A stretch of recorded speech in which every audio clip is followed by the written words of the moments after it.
half the time you can't even keep it straight. I keep making the point that they is not even grammatically correct. I mean, they doesn't even make any sense. I was trying to read a story about a they that got married, and it was like it was in the New York Times, by the way, and I couldn't even follow it, right? Because it didn't make any sense. Could they not have picked they, by the way? I don't know, like a whole new word or something. It's very, very confusing. The idea that somehow you think it might be okay to go and like sue people for this. What's the plan? Like you're going to fine them? You're going to put them in jail because they misgendered you? I don't think so. Lock them up. But this is part of this woke craze right now, which is taking over the country in a really, really nutty way. It's a totally nutty way. I mean, now apparently Dylan Mulvaney is who we need to consult for makeup advice.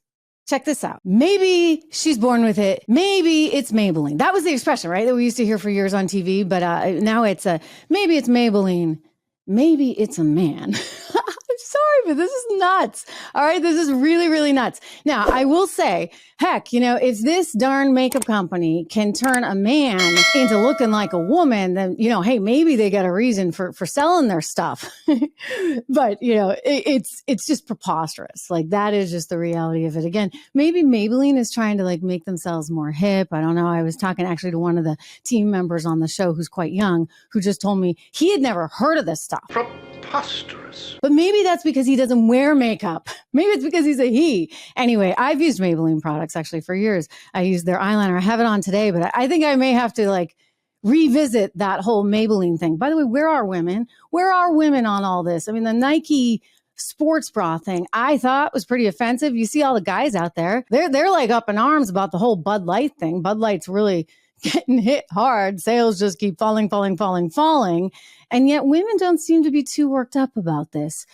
I don't really understand that because especially when you think about how this whole movement is trying to replace women, certainly on the athletic fields, right? You got a whole new record you got to beat in swimming these days or in a track race. But how are women really supposed to compete with that? I mean, again, women deserve access to all of these education scholarships. And if this thing continues, meaning that, everybody just is treated equally because everybody's a they, then you're not going to have the same opportunities for women. So I just say this as somebody who cares about women, who cares about young women, about girls. I want to make sure that they get access to all the opportunities that they should, and it shouldn't be taken away by a guy. I mean, think about the oxymoron. We played you the other day the clip from Lia Thomas saying that it was feminists that were transphobic. I mean, think about where we are in society right now, where somehow the feminists, which, by the way, the left used to embrace and kind of, if you ask me, corrupted the term of feminism.